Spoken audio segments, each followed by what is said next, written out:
Livre deuxième de l'Imitation de Jésus-Christ par Thomas à Kempis, traduit par Frédéric Robert de Lamennais, enregistré par Christiane Jehanne. Livre deuxième, Instructions pour avancer dans la vie intérieure. Chapitre premier, de la conversation intérieure. 1. Le royaume de Dieu est au-dedans de vous, dit le Seigneur. Revenez à Dieu de tout votre cœur, laissez là ce misérable monde, et votre âme trouvera le repos. Apprenez à mépriser les choses extérieures, et à vous donner aux intérieures, et vous verrez le royaume de Dieu venir en vous, car le royaume de Dieu est paix et joie dans l'Esprit Saint, ce qui n'est pas donné aux impies. Jésus-Christ viendra à vous, il vous remplira de ses consolations, si vous lui préparez au-dedans de vous une demeure digne de lui. Toute sa gloire et toute sa beauté est intérieure, c'est dans le secret du cœur qu'il se plaît. Il visite souvent l'homme intérieur, et ses entretiens sont doux, ses consolations ravissantes. Sa paix est inépuisable, et sa familiarité incompréhensible. 2. Âme fidèle, hâtez-vous donc de préparer votre cœur pour l'époux, afin qu'il daigne venir et habiter en vous. Car il a dit, si quelqu'un m'aime, il gardera ma parole, et nous viendrons à lui, et nous ferons en lui notre demeure. Laissez donc Jésus entrer en vous, et n'y laissez entrer que lui. Lorsque vous posséderez Jésus, vous serez riches, et lui seul vous suffit. Il veillera sur vous, il prendra de vous un soin fidèle en toutes choses, de sorte que vous n'aurez plus besoin de rien attendre des hommes. Car les hommes changent vite et vous manquent tout d'un coup, mais Jésus-Christ demeure éternellement, inébranlable dans sa constance. Il est près de vous jusqu'à la fin. 3. On ne doit guère compter sur un homme fragile et mortel, encore bien qu'il vous soit utile et que vous soyez chers l'un à l'autre. Et il n'y a pas lieu de s'attrister beaucoup si quelquefois il vous traverse et s'élève contre vous. Ceux qui sont aujourd'hui pour vous pourront demain être contre vous, et réciproquement, les hommes changent comme le vent. Mettez en Dieu toute votre confiance, qu'il soit votre crainte et votre amour. Il répondra pour vous, il fera ce qui est le meilleur.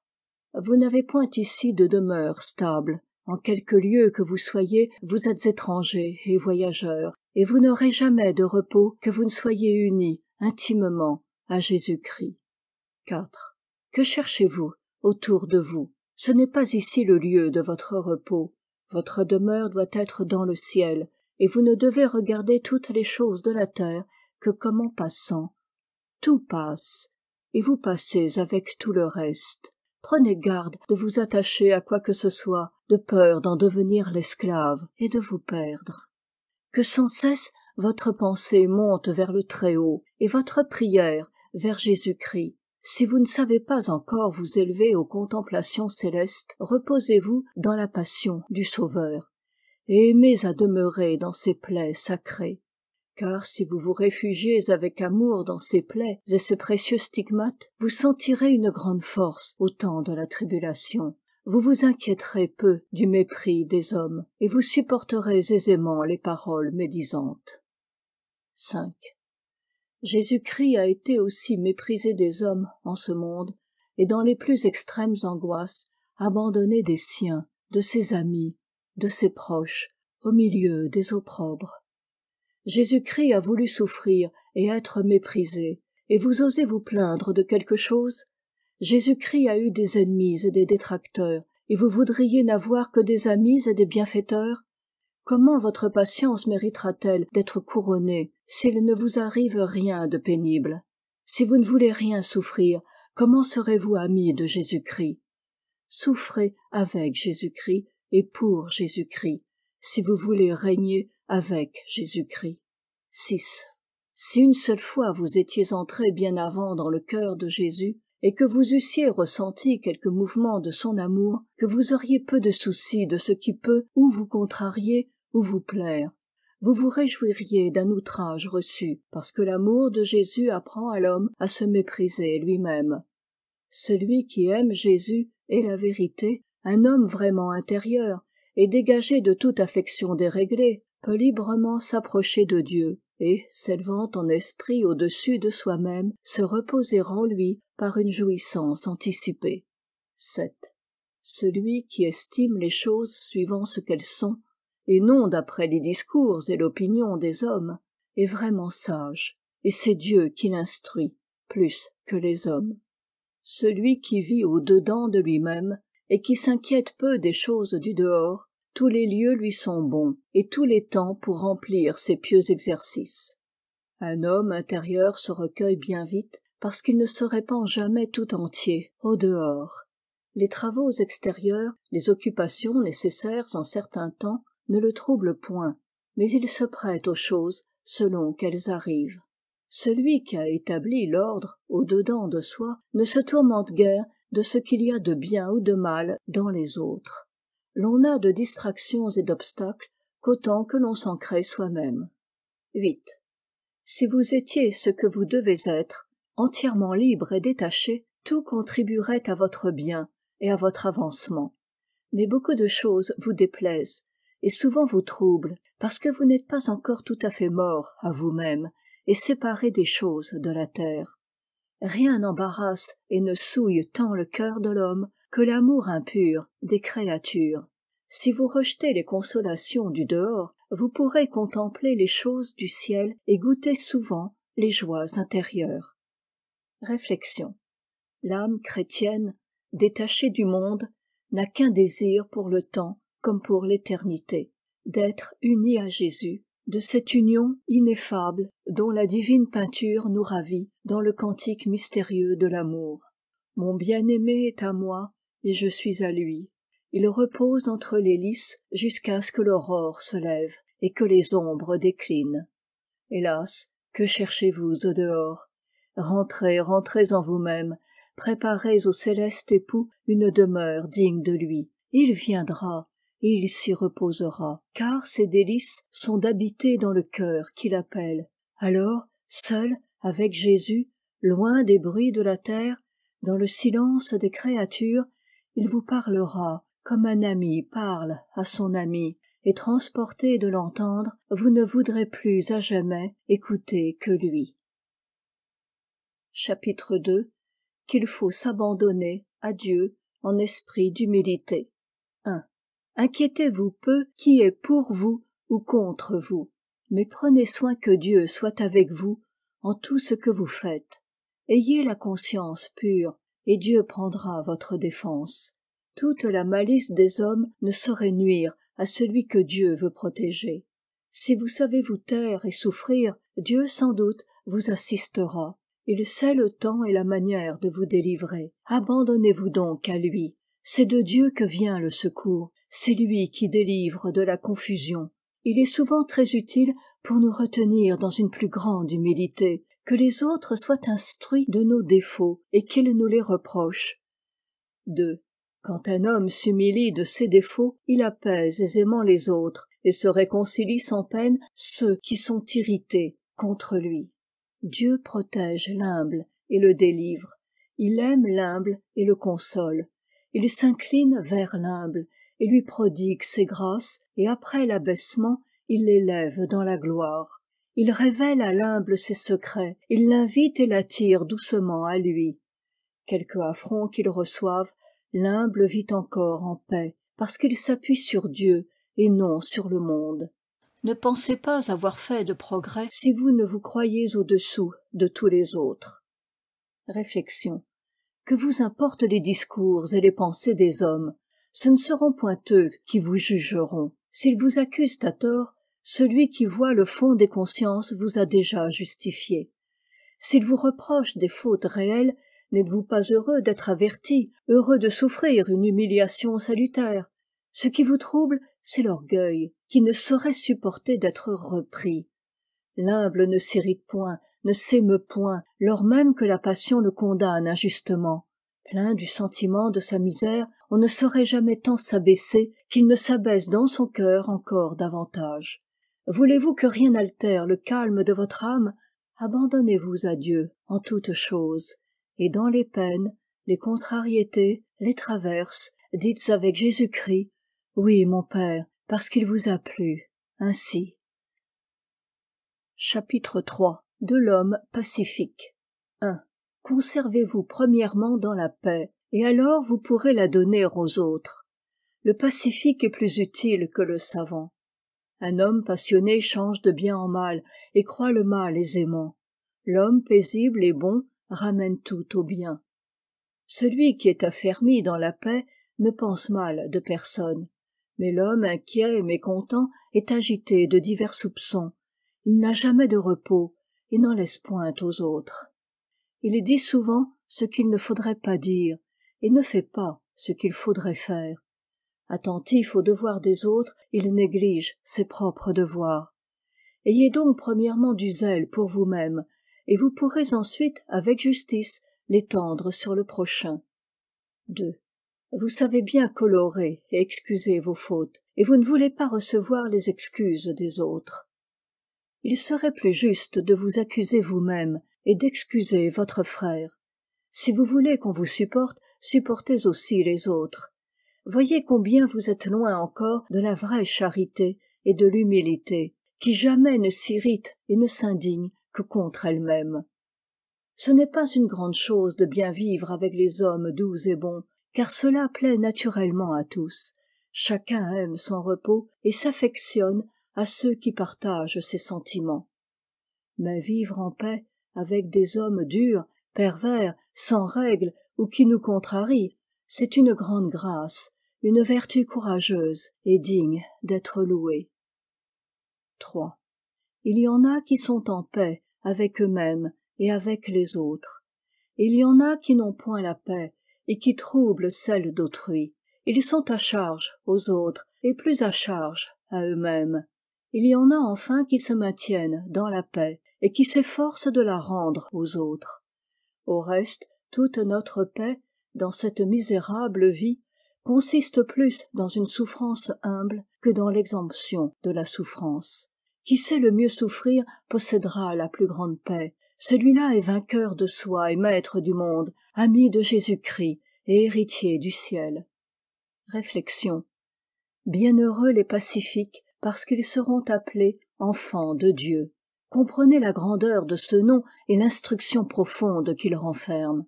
La paix, c'est l'ordre parfait, et le trouble, les dissensions, les discordes, la guerre, ne sont entrés dans le monde que par la violation de l'ordre ou par le péché. Ainsi point de paix où règne le péché, point de paix dans l'homme dont les pensées, les affections, les volontés ne sont pas en tout conformes à l'ordre ou à la vérité et à la volonté de Dieu. Point de paix dans la société dont les doctrines et les lois s'écartent de la loi et des doctrines révélées de Dieu. Et quiconque, homme ou peuple, brise cette loi, nie ces doctrines, ne fût-ce qu'en un seul point, cet homme, ce peuple rebelle à Dieu, subit à l'instant le châtiment de son crime.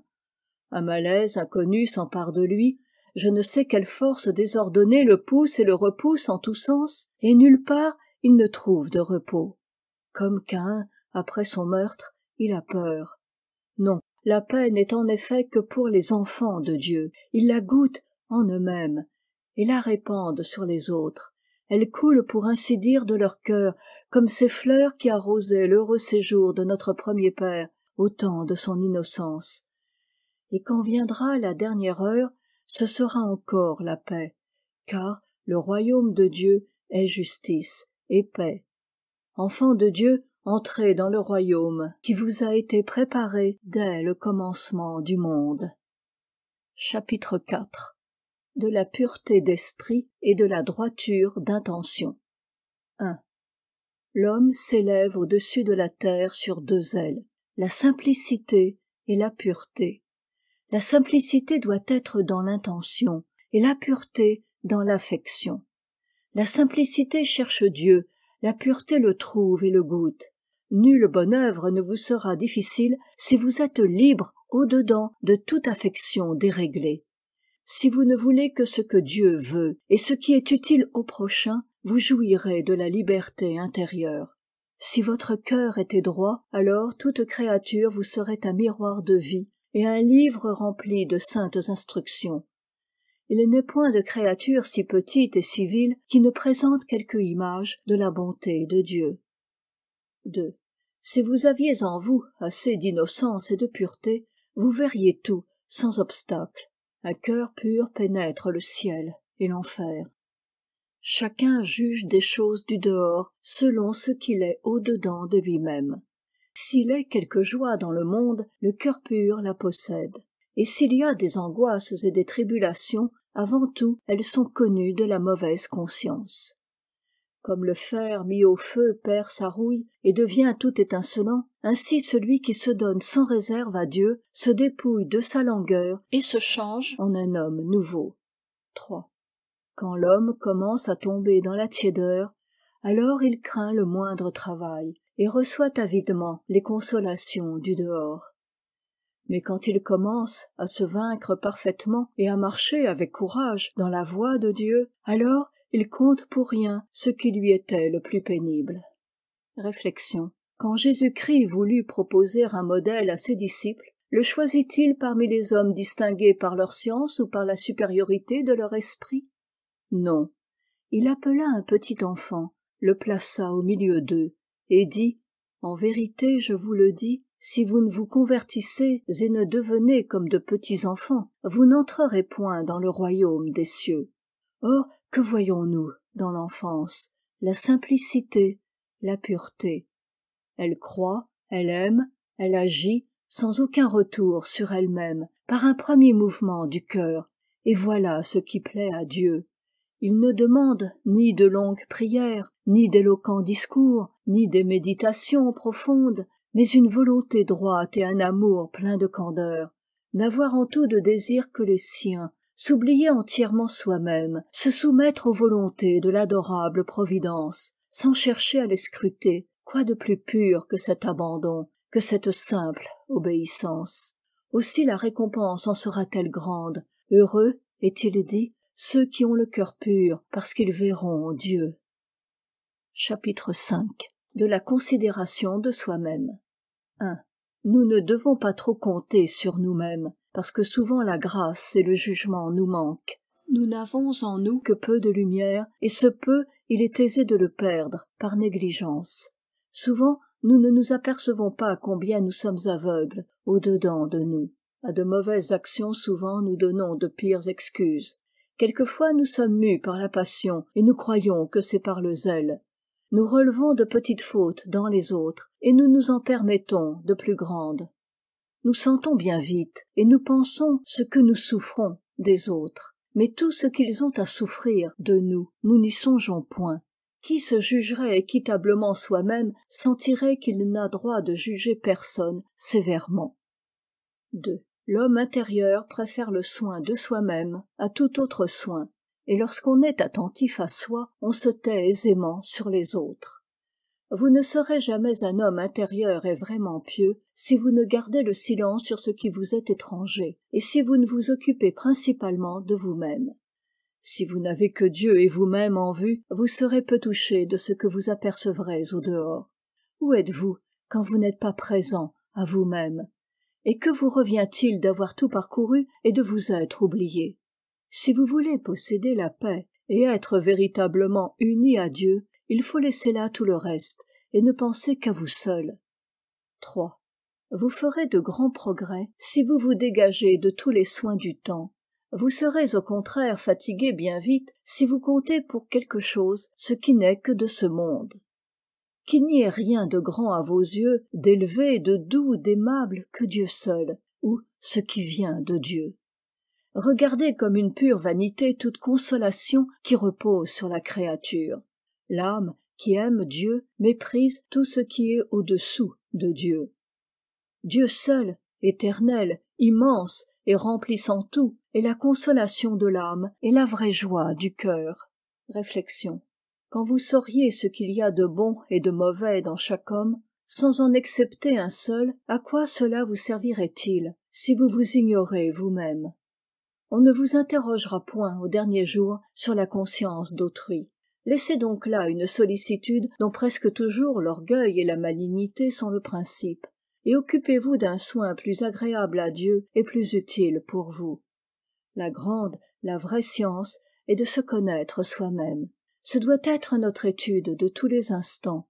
Alors on apprend à se mépriser, à gémir sur la plaie de son cœur, sur l'amour-propre effréné qui nous domine, sur les secrètes convoitises qui nous tourmentent.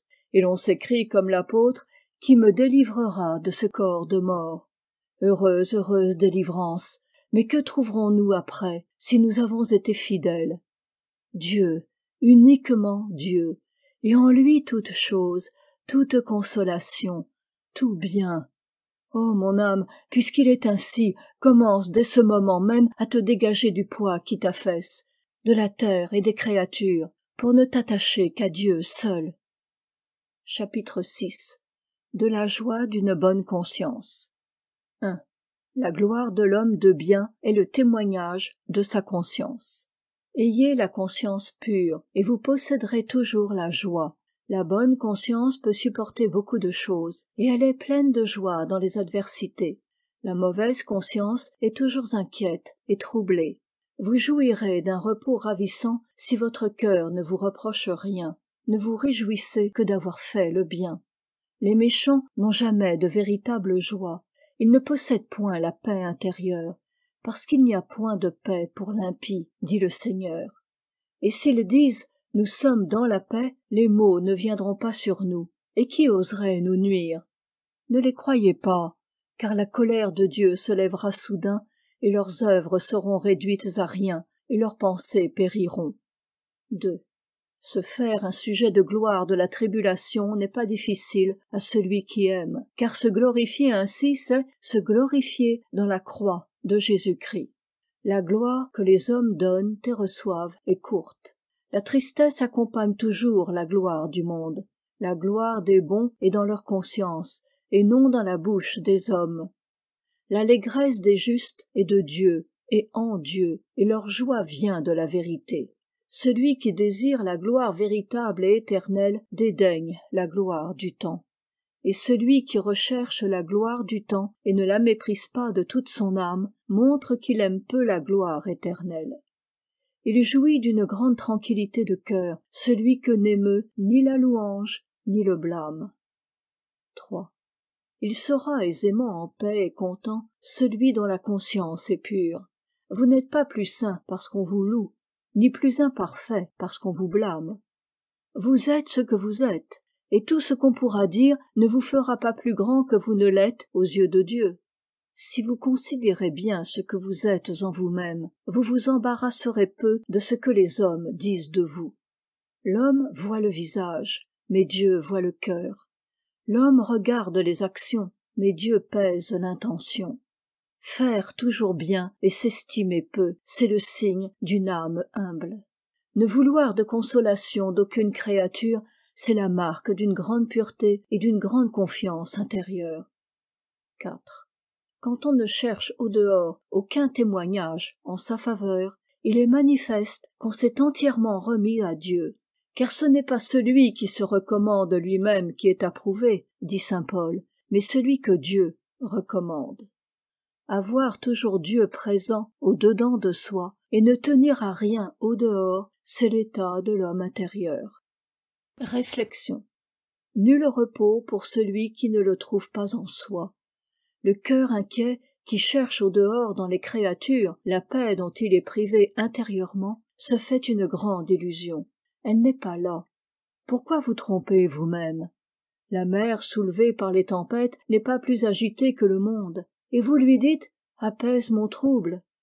Il n'y a de joie que dans la conscience pure. Les plaisirs distraient, les passions enivrent un moment. Mais ce moment passé, que reste-t-il? Et encore que d'ennui souvent, et que d'amertume pendant sa durée.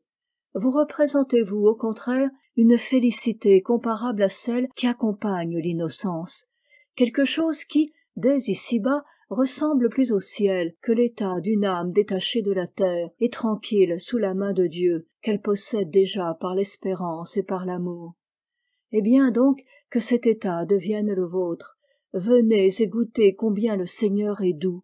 Faites un effort, veuillez seulement. Celui qui donne le bon vouloir vous donnera aussi de l'accomplir. Chapitre 7. qu'il faut aimer Jésus-Christ par-dessus toute chose. 1.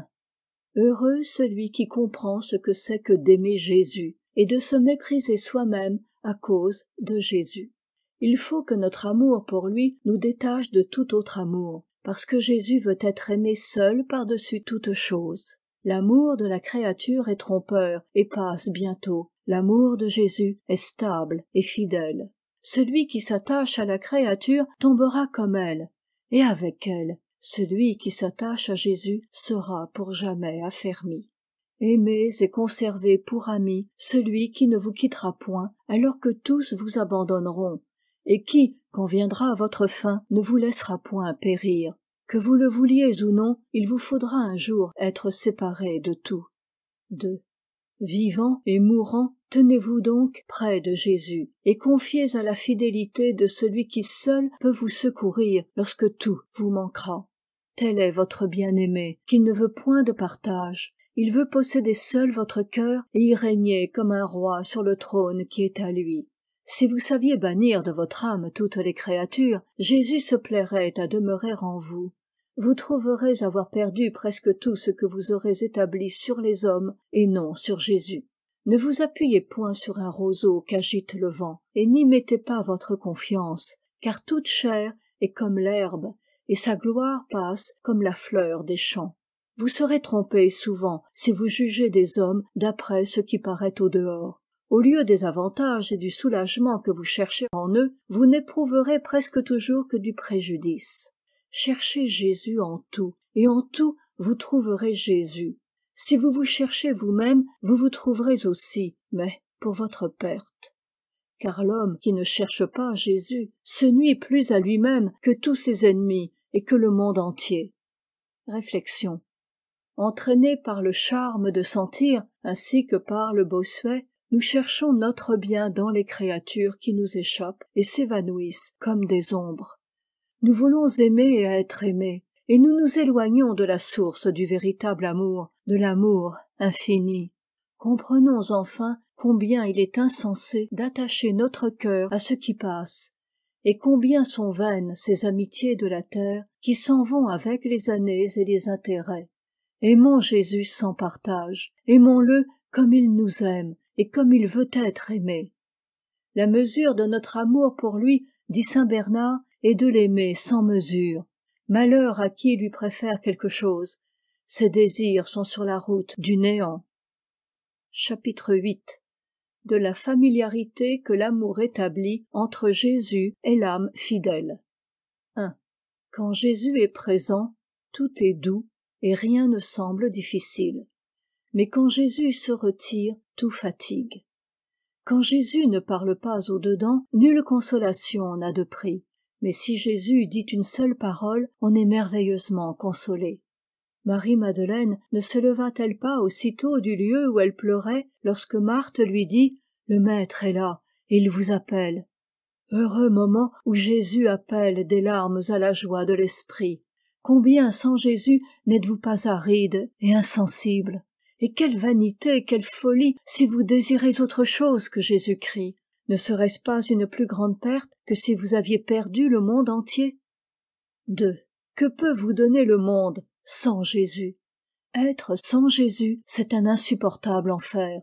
Être avec Jésus, c'est un paradis de délices. Si Jésus est avec vous, nul ennemi ne pourra vous nuire.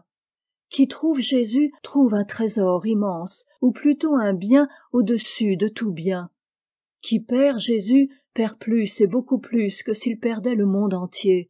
Vivre sans Jésus, c'est le comble de l'indigence. Être uni à Jésus, c'est posséder des richesses infinies. 3. C'est un grand art que de savoir converser avec Jésus, et une grande prudence que de savoir le retenir près de soi. Soyez humbles et pacifiques, et Jésus sera avec vous. Que votre vie soit pieuse et calme, et Jésus demeurera près de vous. Vous éloignerez bientôt Jésus, et vous perdrez sa grâce, si vous voulez vous répandre au dehors. Et si vous l'éloignez et le perdez, qui sera votre refuge, et quel autre ami chercherez-vous? Vous ne sauriez vivre heureux sans amis, et si Jésus n'est pas pour vous un ami au-dessus de tous les autres, n'attendez que tristesse et désolation. Qu'insensé vous êtes si vous mettez en quelque autre votre confiance ou votre joie. Il vaudrait mieux avoir le monde entier contre vous que d'être dans la disgrâce de Jésus. Qu'il vous soit donc plus cher que tout ce qui vous est cher. 4. Aimez tous les autres pour Jésus, et Jésus pour lui-même. Lui seul doit être aimé uniquement, parce qu'il est le seul ami bon, fidèle entre tous les amis. Aimez en lui et à cause de lui vos amis et vos ennemis, et priez-le pour tous, afin que tous le connaissent et l'aiment. Ne souhaitez jamais d'obtenir aucune préférence dans l'estime ou l'amour des hommes, car cela n'appartient qu'à Dieu qui n'a point d'égal. Ne désirez point que quelqu'un s'occupe de vous dans son cœur, et ne soyez vous-même préoccupés de l'amour de personne, mais que Jésus soit en vous et en tout homme de bien. 5. Soyez purs et libres au-dedans, sans aucune attache à la créature. Il vous faut être dépouillés de tout et offrir à Dieu un cœur pur si vous voulez être libres et goûter combien le Seigneur est doux. Et certes, jamais vous n'y parviendrez si sa grâce ne vous prévient et ne vous attire, de sorte qu'ayant exclu et banni tout le reste, vous soyez seuls, unis à lui seul. Car lorsque la grâce de Dieu visite l'homme, alors il peut tout, et quand elle se retire, alors il est pauvre et infirme, et ne semble réservé qu'au châtiment. En cet état même, il ne doit ni se laisser abattre, ni désespérer, mais il doit se soumettre avec calme à la volonté de Dieu, et souffrir pour l'amour de Jésus-Christ tout ce qui lui arrive, car l'été succède à l'hiver, après la nuit revient le jour, et après la tempête une grande sérénité. Réflexion. L'amour a fait descendre le Fils de Dieu sur la terre. L'amour nous élève jusqu'à lui. Alors il s'établit entre notre âme et Jésus comme une union ravissante. Alors s'accomplit cette promesse: je ne vous laisserai pas orphelins, je viendrai à vous. Venez donc, ô mon Jésus, venez briser les derniers liens qui m'attachent aux créatures et retardent l'heureux moment où je ne vivrai plus que pour vous. Faites que, m'oubliant moi-même, je ne vois, je ne désire que vous seul, et me repose sur votre sein comme le disciple bien-aimé dans cette paix délicieuse que le monde ne donne pas, qu'il ne peut même comprendre, mais aussi que ses orages ne sauraient troubler. Chapitre 9. De la privation de toute consolation. 1. Il n'est pas difficile de mépriser les consolations humaines quand on jouit des consolations divines. Mais il est grand et très grand de consentir à être privé tout à la fois des consolations des hommes et de celles de Dieu, de supporter volontairement pour sa gloire cet exil du cœur, de ne se rechercher en rien et de ne faire aucun retour sur ses propres mérites. Qu'y a-t-il d'étonnant si vous êtes remplis d'allégresse et de ferveur lorsque la grâce descend en vous? C'est pour tous l'heure désirable. Il avance aisément et avec joie celui que la grâce soulève. Comment sentirait-il son fardeau quand il est porté par le Tout-Puissant et conduit par le Guide suprême? 2. Toujours nous cherchons quelque soulagement, et difficilement l'homme se dépouille de lui-même. Fidèle à son évêque, le saint martyr Laurent vainquit le siècle parce qu'il méprisa tout ce que le monde offre de séduisant et qu'il souffrit en paix pour l'amour de Jésus-Christ d'être séparé du souverain prêtre de Dieu, de Sixte qu'il aimait avec une vive tendresse. Par l'amour du Créateur, surmontant l'amour de l'homme, aux consolations humaines, il préféra le bon plaisir divin. Et vous aussi, apprenez donc à quitter pour l'amour de Dieu l'ami le plus cher et le plus intime, et ne murmurez point s'il arrive que votre ami vous abandonne, sachant qu'après tout, il faut bien un jour se séparer tous. 3. Ce n'est pas sans combattre beaucoup et longtemps en lui-même que l'homme apprend à se vaincre pleinement et à reporter en Dieu toutes ses affections. Lorsqu'il s'appuie sur lui-même, il se laisse aisément aller aux consolations humaines. Mais celui qui a vraiment l'amour de Jésus-Christ et le zèle de la vertu ne cède point à l'attrait des consolations et ne cherche point les douceurs sensibles.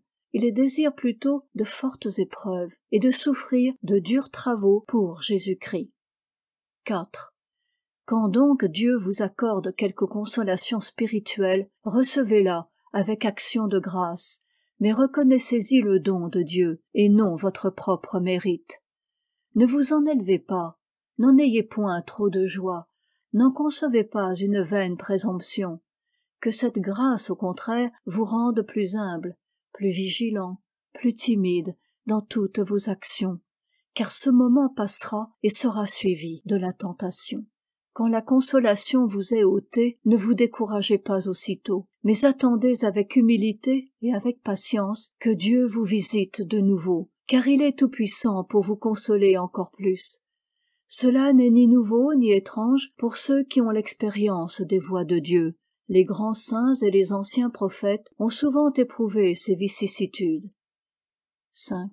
Un d'eux, sentant la présence de la grâce, s'écriait « J'ai dit dans mon abondance, je ne serai jamais ébranlé. » Mais la grâce s'étant retirée, il ajoutait « Vous avez détourné de moi votre face, et j'ai été rempli de trouble. » Dans ce trouble, cependant, il ne désespère point, mais il prie le Seigneur avec plus d'instance, disant « Seigneur, je crierai vers vous, et j'implorerai mon Dieu. » Enfin, il recueille le fruit de sa prière, et il témoigne qu'il a été exaucé. Le Seigneur m'a écouté, et il a eu pitié de moi. Le Seigneur s'est fait mon appui. Mais comment? Vous avez, dit-il, changé mes gémissements en chants d'allégresse, et vous m'avez environné de joie. Or, puisque Dieu en use ainsi avec les plus grands saints, nous ne devons pas perdre courage, pauvres infirmes que nous sommes, si quelquefois nous éprouvons de la ferveur et quelquefois du refroidissement, car l'Esprit de Dieu vient et se retire comme il lui plaît, ce qui fait dire au bienheureux Job, vous visitez l'homme dès le matin, et aussitôt vous l'éprouvez. 6. En quoi donc espérer et en quoi mettre ma confiance, si ce n'est uniquement dans la grande miséricorde de mon Dieu et dans l'attente de la grâce céleste? Car, soit que j'aie près de moi des hommes vertueux, des religieux fervents, des amis fidèles, soit que je lise de saints livres et d'éloquents traités, soit que j'entende le doux chant des hymnes, tout cela est peu et ne touche guère quand la grâce se retire, et que je suis délaissé dans ma propre indigence. Alors, il n'est point de meilleur remède qu'une humble patience et l'abandon de soi-même à la volonté de Dieu. 7. Je n'ai jamais rencontré d'homme si pieux et si parfait qui n'ait éprouvé quelquefois cette privation de la grâce et une diminution de ferveur. Nul saint n'a été ravi si haut ni si rempli de lumière qu'il n'ait été tenté avant ou après, car il n'est pas digne d'être élevé jusqu'à la contemplation de Dieu celui qui n'a pas souffert pour Dieu quelque tribulation. La tentation annonce d'ordinaire la consolation qui doit suivre, car la consolation céleste est promise à ceux qu'a éprouvé la tentation. Celui qui vaincra, dit le Seigneur, je lui donnerai à manger du fruit de l'arbre de vie. 8. La consolation divine est donnée afin que l'homme ait plus de force pour soutenir l'adversité. La tentation vient après, afin qu'il ne s'enorgueillisse pas du bien, car Satan ne dort point, et la chair n'est pas encore morte. C'est pourquoi ne cessez de vous préparer au combat, parce qu'à droite et à gauche sont des ennemis qui ne se reposent jamais. Réflexion. Bien que l'humanité sainte du Sauveur ne cessât de jouir, par son intime union avec le Verbe divin, d'une paix et d'une joie inaltérables, il ne laissait pas de ressentir souvent, dans la partie inférieure de l'âme, les afflictions et les douleurs devenues l'apanage de notre nature depuis le péché. Qui n'a présentes à l'esprit ces grandes paroles? Mon âme est triste jusqu'à la mort. Mon Père, pourquoi m'avez-vous délaissé? Ainsi l'âme chrétienne, sans perdre sa paix, est éprouvée aussi par la tristesse et les tribulations intérieures. Si elle goûtait toujours la consolation, il serait à craindre qu'elle ne tombât peu à peu dans le relâchement. Et qu'aurait-elle d'ailleurs à offrir à son bien-aimé? La vertu se perfectionne dans l'infirmité. C'est l'apôtre qui nous l'apprend, et il ajoute aussitôt « Je me glorifierai donc dans mes infirmités, afin que la vertu de Jésus-Christ habite en moi. » Cette espèce d'abandon, cet exil du cœur, nous rappelle vivement notre misère, que nous oublions trop facilement, exerce notre foi, notre amour, et nous maintient dans l'humilité. Gardez-vous donc, en ces moments où Jésus paraît se retirer de vous, de fléchir sous le poids de l'épreuve, et de vous laisser aller au découragement. Un des grands secours, dit un pieux auteur, pour bien porter sa croix, est d'en ôter l'inquiétude, et de rendre cette peine tranquille par une totale conformité à la divine volonté. Au lieu de gémir et de vous troubler, réjouissez-vous plutôt, car il est écrit « Ceux qui sèment dans les larmes moissonnent dans l'allégresse ». Ils allaient et pleuraient en répandant des semences, ils reviendront pleins de joie, portant des gerbes dans leurs mains. Chapitre 10. De la reconnaissance pour la grâce de Dieu. 1. Pourquoi cherchez-vous le repos lorsque vous êtes nés pour le travail? Disposez-vous à la patience plutôt qu'aux consolations, et à porter la croix plutôt qu'à goûter la joie. Quel est l'homme du siècle qui ne reçut volontiers les joies et les consolations spirituelles s'il pouvait en jouir toujours? Car les consolations spirituelles surpassent toutes les délices du monde et toutes les voluptés de la chair. Toutes les délices du monde sont ou honteuses ou vaines. Les délices spirituelles sont seules douces et chastes, nées des vertus et répandues par Dieu dans les cœurs purs. Mais nul ne peut jouir toujours à son gré des consolations divines, parce que la tentation ne cesse jamais longtemps. 2. Une fausse liberté d'esprit et une grande confiance en soi-même forment un grand obstacle aux visites d'en haut. Dieu accorde à l'homme un grand bien, en lui donnant la grâce de la consolation. Mais l'homme fait un grand mal quand il ne remercie pas Dieu de ce don et ne le lui rapporte pas tout entier. Si la grâce ne coule point abondamment sur nous, c'est que nous sommes ingrats envers son auteur et que nous ne remontons point à sa source première. Car la grâce n'est jamais refusée à celui qui la reçoit avec gratitude, et Dieu ordinairement donne à l'humble ce qu'il ôte au superbe. 3. Je ne veux point de la consolation qui m'ôte la componction. Je n'aspire point à la contemplation qui conduit à l'orgueil. Car tout ce qui est élevé n'est pas saint. Tout ce qui est doux n'est pas bon. Tout désir n'est pas pur. Tout ce qui est cher à l'homme n'est pas agréable à Dieu. J'aime une grâce qui me rend plus humble, plus vigilant, plus prêt à me renoncer moi-même. L'homme instruit par le don de la grâce et par sa privation n'osera s'attribuer aucun bien, mais plutôt il confessera son indigence et sa nudité. Donnez à Dieu ce qui est à Dieu, et ce qui est de vous ne l'imputez qu'à vous. Rendez gloire à Dieu de ses grâces, et reconnaissez que, n'ayant rien à vous que le péché, rien ne vous est dû que la peine du péché. 4. Mettez-vous toujours à la dernière place, et la première vous sera donnée. Car ce qui est le plus élevé s'appuie sur ce qui est le plus bas. Les plus grands saints aux yeux de Dieu sont les plus petits à leurs propres yeux. Et plus leur vocation est sublime, plus ils sont humbles dans leur cœur. Pleins de la vérité et de la gloire céleste, ils ne sont pas avides d'une gloire vaine. Fondés et affermis en Dieu, ils ne sauraient s'élever en eux-mêmes. Rapportant à Dieu tout ce qu'ils ont reçu de bien, ils ne recherchent point la gloire que donnent les hommes, et ne veulent que celle qui vient de Dieu seul. Leur unique but, leur désir unique, est qu'il soit glorifié en lui-même et dans tous les saints par-dessus toutes choses. 5. Soyez donc reconnaissants des moindres grâces, et vous mériterez d'en recevoir de plus grandes. Que le plus léger don, la plus petite faveur, ait pour vous autant de prix que le don le plus excellent et la faveur la plus singulière. Si vous considérez la grandeur de celui qui donne, rien de ce qu'il donne ne vous paraîtra petit ni méprisable. Car peut-il être quelque chose de tel dans ce qui vient d'un Dieu infini? Vous envoie-t-il des peines et des châtiments? Recevez-les encore avec joie, car c'est toujours pour notre salut qu'il fait ou qu'il permet tout ce qui nous arrive. Voulez-vous conserver la grâce de Dieu? Soyez reconnaissants lorsqu'il vous la donne, patients lorsqu'il vous l'ôte. Priez pour qu'elle vous soit rendue, et soyez humbles et vigilants pour ne pas la perdre. Réflexion. L'homme est si pauvre qu'il n'a pas même une bonne pensée, un bon désir, qui ne lui vienne d'en haut. De lui-même, il ne peut rien, pas même souhaiter d'être affranchi de sa misère, qu'il ne connaît que par une lumière surnaturelle.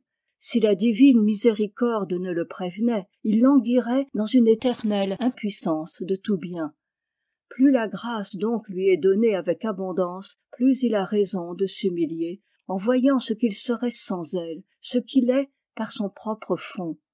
Créature insensée qui t'enorgueillis des dons de Dieu, qu'as-tu que tu n'aies reçu? Et si tu ne l'as reçu, pourquoi te glorifier comme si tu ne l'avais pas reçu? Il faut que l'orgueil plie sous cette parole, et que l'homme tout entier s'anéantisse en présence de celui qui seul le retire de l'abîme où le péché l'avait précipité. Il ne se relève qu'en s'abaissant, ce qui faisait dire à saint Paul « Quand je me sens faible, c'est alors que je suis fort ». Je vous comprends, ô grand apôtre, ce sentiment qui vous humilie appelle la grâce promise aux humbles, et par elle vous êtes revêtus de la force de Dieu même. Que ne devons-nous point à ce Dieu de bonté, et que lui rendrons-nous pour tant de bienfaits? Hélas, dans notre indigence, nous n'avons à lui offrir que notre cœur, et c'est aussi tout ce qu'il demande de sa pauvre créature, que ce cœur au moins lui appartienne sans réserve, que rien ne le partage, qu'il ne veuille, qu'il ne goûte que Dieu, ne vive que de son amour, et qu'ainsi commence sur la terre cette union ravissante qui sera plus tard notre éternelle félicité. Chapitre 11.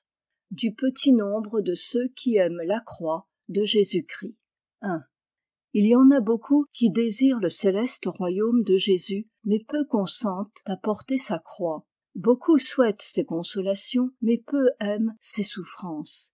Il trouve beaucoup de compagnons de sa table, mais peu de son abstinence. Tous veulent partager sa joie, mais peu veulent souffrir quelque chose pour lui. Plusieurs suivent Jésus jusqu'à la fraction du pain, mais peu jusqu'à boire le calice de sa passion. Plusieurs admirent ses miracles, mais peu goûtent l'ignominie de sa croix. Plusieurs aiment Jésus pendant qu'il ne leur arrive aucune adversité. Plusieurs le louent et le bénissent tandis qu'ils reçoivent ses consolations. Mais si Jésus se cache et les délaisse un moment, ils tombent dans le murmure ou dans un excessif abattement. 2. Mais ceux qui aiment Jésus pour Jésus et non pour eux-mêmes le bénissent dans toutes les tribulations et dans l'angoisse du cœur comme dans les consolations les plus douces. Et quand il ne voudrait jamais les consoler, toujours cependant il le louerait, toujours il lui rendrait grâce. 3. Oh, que ne peut l'amour de Jésus quand il est pur et sans aucun mélange d'amour ni d'intérêt propre. Ne sont-ce pas des mercenaires ceux qui cherchent toujours des consolations? Ne prouvent-ils pas qu'ils s'aiment eux-mêmes plus que Jésus-Christ, ceux qui pensent toujours à leurs gains et à leurs avantages? Où trouvera-t-on quelqu'un qui veuille servir Dieu pour Dieu seul? 4. Rarement on rencontre un homme assez avancé dans les voies spirituelles pour être dépouillé de tout. Car le véritable pauvre d'esprit, détaché de toute créature, qui le trouvera? Il faut le chercher bien loin et jusqu'aux extrémités de la terre. Si l'homme donne tout ce qu'il possède, ce n'est encore rien. S'il fait une grande pénitence, c'est peu encore. Et s'il embrasse toutes les sciences, il est encore loin. Et s'il a une grande vertu et une piété fervente, il lui manque encore beaucoup. Il lui manque une chose souverainement nécessaire. Qu'est-ce donc? C'est qu'après avoir tout quitté, il se quitte aussi lui-même, et se dépouille entièrement de l'amour de soi. C'est enfin qu'après avoir fait tout ce qu'il sait devoir faire, il pense encore n'avoir rien fait. 5. Qu'il estime peu ce qu'on pourrait regarder comme quelque chose de grand, et qu'en toute sincérité il confesse qu'il est un serviteur inutile selon la parole de la vérité. Quand vous aurez fait tout ce qui vous est commandé, dites « Nous sommes des serviteurs inutiles ». Alors il sera vraiment pauvre et séparé de tout en esprit, et il pourra dire avec le prophète « Oui, je suis pauvre et seul dans le monde ». Nul cependant n'est plus riche, plus puissant, plus libre que celui qui sait quitter tout et soi-même et se mettre au dernier rang. Réflexion. Il faut aimer Dieu pour Dieu même, et non pas à cause de la joie que l'on goûte à le servir, car s'il nous retirait ses consolations, que deviendrait cet amour mercenaire? Celui qui se cherche encore en quelque chose ne sait point aimer. Regardez votre modèle, contemplez Jésus, Il ne s'est recherché en rien. Christus non sibi placuit. Il a tout sacrifié pour vous, son repos, sa vie, sa volonté même. Non pas ce que je veux, disait-il, mais ce que vous voulez. Il a tout souffert jusqu'à la croix, jusqu'au délaissement de son Père. Mon Dieu, pourquoi m'avez-vous abandonné? Entrons, à son exemple, dans cet esprit de sacrifice, et, détachés désormais de tout intérêt propre, acceptons avec une égale sérénité les biens et les maux, les peines et les joies, en sorte que, n'ayant de pensée, de désirs que ceux de Jésus, nous soyons consommés avec lui dans une unité parfaite. Que, près de quitter ce monde, il demandait pour nous à son Père comme le dernier et le plus grand de ses dons. Chapitre 12. De la sainte voie de la croix. 1. Cette parole semble dure à plusieurs. Renoncez à vous-même, prenez votre croix et suivez Jésus. Mais il sera bien plus dur au dernier jour d'entendre cette parole. Retirez-vous de moi, maudits, allez au feu éternel. Ceux qui écoutent maintenant volontiers la parole qui commande de porter la croix et qui y obéissent ne craindront point alors d'entendre l'arrêt d'une éternelle condamnation. Ce signe de la croix sera dans le ciel, lorsque le Seigneur viendra pour juger. Alors tous les disciples de la croix, qui auront imité pendant leur vie Jésus crucifié, s'approcheront avec une grande confiance de Jésus-Christ, juge. 2. Pourquoi donc craignez-vous de porter la croix par laquelle on arrive au royaume du ciel? Dans la croix est le salut, dans la croix la vie, dans la croix la protection contre nos ennemis. C'est de la croix que découlent les suavités célestes. Dans la croix est la force de l'âme, dans la croix la joie de l'esprit, la consommation de la vertu, la perfection de la sainteté. Il n'y a de salut pour l'âme, ni d'espérance de vie éternelle que dans la croix. Prenez donc votre croix et suivez Jésus, et vous parviendrez à l'éternelle vie. Il vous a précédé portant sa croix, et il est mort pour vous sur la croix, afin que vous aussi vous portiez votre croix, et que vous aspiriez à mourir sur la croix. Car si vous mourrez avec lui, vous vivrez aussi avec lui. Et si vous partagez les souffrances, vous partagerez sa gloire. 3. Ainsi, tout est dans la croix, et tout consiste à mourir. Il n'est point d'autre voie qui conduise à la vie et à la véritable paix du cœur que la voie de la croix et d'une mortification continuelle. Allez où vous voudrez, cherchez tout ce que vous voudrez, et vous ne trouverez pas au-dessus une voie plus élevée, au-dessous une voie plus sûre que la voie de la sainte croix. Disposez de tout selon vos vues, réglez tout selon vos désirs, et toujours vous trouverez qu'il vous faut souffrir quelque chose, que vous le vouliez ou non, et ainsi vous trouverez toujours la croix, car où vous sentirez de la douleur dans le corps, où vous éprouverez de l'amertume dans l'âme. 4. Tantôt vous serez délaissé de Dieu, tantôt exercé par le prochain, et ce qui est plus encore, vous serez souvent à charge à vous-même. Vous ne trouverez à vos peines aucun remède, aucun soulagement, mais il vous faudra souffrir aussi longtemps que Dieu le voudra. Car Dieu veut que vous appreniez à souffrir sans consolation, et que vous vous soumettiez à lui sans réserve, et que vous deveniez plus humble par la tribulation. Nul n'a si avant dans son cœur la passion de Jésus-Christ que celui qui a souffert quelque chose de semblable. La croix est donc toujours préparée, elle vous attend partout. Vous ne pouvez la fuir quelque part que vous alliez, puisque partout où vous irez, vous vous porterez et vous trouverez toujours vous-même. Élevez-vous, abaissez-vous, sortez de vous-même, rentrez-y, toujours vous trouverez la croix. Il faut que partout vous preniez patience, si vous voulez posséder la paix intérieure et mériter la couronne immortelle. 5. Si vous portez de bon cœur la croix, elle-même vous portera, et vous conduira au terme désiré où vous cesserez de souffrir. Mais ce ne sera pas en ce monde. Si vous la portez à regret, vous en augmentez le poids. Vous rendez votre fardeau plus dur, et cependant il vous faut la porter. Si vous rejetez une croix, vous en trouverez certainement une autre, et peut-être plus pesante. 6. Croyez-vous échapper à ce que nul homme n'a pu éviter? Quel saint a été en ce monde sans croix et sans tribulation? Jésus-Christ lui-même, notre Seigneur, n'a pas été une seule heure dans toute sa vie sans éprouver quelque souffrance. Il fallait, dit-il, que le Christ souffrit et qu'il ressuscitât d'entre les morts et qu'il entrât ainsi dans sa gloire. Comment donc cherchez-vous une autre voie que la voie royale de la Sainte Croix? 7.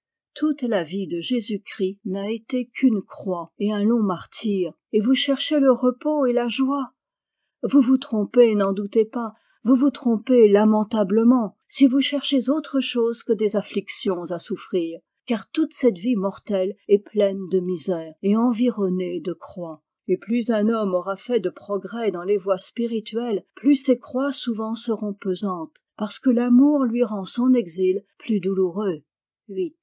Cependant, celui que Dieu éprouve par tant de peines n'est pas sans consolation qui les adoucisse, parce qu'il sent s'accroître les fruits de sa patience à porter sa croix. Car lorsqu'il s'incline volontairement sous elle, l'affliction qui l'accablait se change tout entière en une douce confiance qui le console. Et plus la chair est affligée, brisée, plus l'esprit est fortifié intérieurement par la grâce. Quelquefois même, le désir de souffrir pour être conforme à Jésus crucifié lui inspire tant de force qu'il ne voudrait pas être exempt de tribulations et de douleurs, parce qu'il se croit d'autant plus agréable à Dieu qu'il souffre pour lui davantage. Ce n'est pas là la vertu de l'homme, mais la grâce de Jésus-Christ qui opère si puissamment dans une chair infirme, que tout ce qu'elle abhorre et fuit naturellement, elle l'embrasse et l'aime par la ferveur de l'esprit. 9. Il n'est pas selon l'homme de porter la croix, d'aimer la croix, de châtier le corps, de le réduire en servitude, de fuir les honneurs, de souffrir volontiers les outrages, de se mépriser soi-même et de souhaiter d'être méprisé, de supporter les afflictions et les pertes et de ne désirer aucune prospérité dans ce monde. Si vous ne regardez que vous, vous ne pouvez rien de tout cela. Mais si vous vous confiez dans le Seigneur, la force vous sera donnée d'en haut, et vous aurez pouvoir sur la chair et le monde. Vous ne craindrez pas même le démon, votre ennemi, si vous êtes armés de la foi et marqués de la croix de Jésus-Christ. 10. Disposez-vous donc, comme un bon et fidèle serviteur de Jésus-Christ, à porter courageusement la croix de votre Maître, crucifié par amour pour vous. Préparez-vous à souffrir 1000 adversités, 1000 traverses dans cette misérable vie, car voilà partout ce qui vous attend, ce que vous trouverez partout, en quelque lieu que vous vous cachiez. Il faut qu'il en soit ainsi, et à cette foule de maux et de douleurs, il n'y a d'autre remède que de vous supporter vous-même. Buvez avec joie le calice du Sauveur, si son amour vous est cher, et si vous désirez avoir part à sa gloire. Laissez Dieu disposer de ses consolations, qu'il les répande comme il lui plaira. Pour vous, choisissez les souffrances et regardez-les comme des consolations d'un grand prix, car toutes les souffrances du temps n'ont aucune proportion avec la gloire future et ne sauraient vous la mériter, quand seuls vous les supporteriez toutes. 11. Lorsque vous en serez venus à trouver la souffrance douce et à l'aimer pour Jésus-Christ, alors estimez-vous heureux parce que vous avez trouvé le paradis sur la terre. Mais tandis que la souffrance vous sera amère et que vous la fuirez, vous vivrez dans le trouble, et la tribulation que vous fuirez vous suivra partout. 12. Si vous vous appliquez à être ce que vous devez être, à souffrir et à mourir, bientôt vos peines s'adouciront et vous aurez la paix. Quand vous auriez été ravis avec Paul jusqu'au 3e ciel, vous ne seriez pas pour cela assurés de ne rien souffrir. Je lui montrerai, dit Jésus, combien il faut qu'il souffre pour mon nom. Il ne vous reste donc qu'à souffrir si vous voulez aimer Jésus et le servir constamment. 13. Plût à Dieu que vous fussiez dignes de souffrir quelque chose pour le nom de Jésus. Quelle gloire vous serait réservée, quelle joie parmi tous les saints, quelle édification pour le prochain, car tous recommandent la patience, quoique peu cependant veuillent souffrir. Avec quelle joie vous devriez souffrir quelque chose pour Jésus, lorsque tant d'autres souffrent beaucoup plus pour le monde. 14. Sachez et croyez fermement que notre vie doit être une mort continuelle, et que plus on meurt à soi-même, plus on commence à vivre pour Dieu. Nul n'est propre à comprendre les choses du ciel s'il ne se soumet à supporter les adversités pour Jésus-Christ. Rien n'est plus agréable à Dieu, rien ne vous est plus salutaire en ce monde que de souffrir avec joie pour Jésus-Christ. Et si vous aviez à choisir, vous devriez plutôt souhaiter d'être affligé pour lui que d'être comblé de consolation, parce que vous seriez alors plus semblable à Jésus-Christ et plus conforme à tous les saints. Car notre mérite et notre progrès dans la perfection ne consistent point dans la douceur et l'abondance des consolations, mais plutôt dans la force de supporter de grandes tribulations et de pesantes épreuves. 15. S'il y avait eu pour l'homme quelque chose de meilleur et de plus utile que de souffrir, Jésus-Christ nous l'aurait appris par ses paroles et par son exemple. Or, manifestement, il exhorte à porter la croix, et les disciples qui le suivaient, et tous ceux qui voudraient le suivre, disant « Si quelqu'un veut marcher sur mes pas, qu'il renonce à soi-même, qu'il porte sa croix et qu'il me suive. » Après donc avoir tout lu et tout examiné, concluons enfin qu'il nous faut passer par beaucoup de tribulations pour entrer dans le royaume de Dieu. Réflexion. La doctrine de la croix, scandale pour les Juifs et folie pour les gentils, est ce que les hommes comprennent le moins. Qu'un Dieu soit mort pour les sauver. Leur raison s'abaissera devant ce mystère, mais qu'ils doivent s'associer à cet étonnant sacrifice, en mourant à eux-mêmes, à leur passion, à leur volonté, à leur désir. Voilà ce qui les révolte, et leur fait dire comme les Capharnaïtes, cette parole est dure, et qui peut l'entendre? Il faut bien pourtant que nous l'entendions, car notre salut dépend de là. Le ciel était séparé de la terre, la croix les a réunis, et c'est du pied de la croix que part tout ce qui va jusqu'au ciel. Pressons-nous donc contre la croix, qu'elle soit ici-bas notre consolation, comme elle est notre force. Lorsque, dans sa bonté, Dieu nous envoie quelque épreuve, disons avec saint André, « Ô douce croix, si longtemps désirée, et préparée maintenant pour cette âme qui la souhaitait ardemment. » Tous les saints ont senti ce désir, tous ont tenu ce langage. Souffrir ou mourir, répétait souvent sainte Thérèse. Et dans la souffrance, elle trouvait plus de paix et de bonheur que n'en goûteront jamais ceux que le monde appelle heureux. Une seule larme versée aux pieds de Jésus est plus délicieuse 1000 fois que tous les plaisirs du siècle. Fin du 2e livre.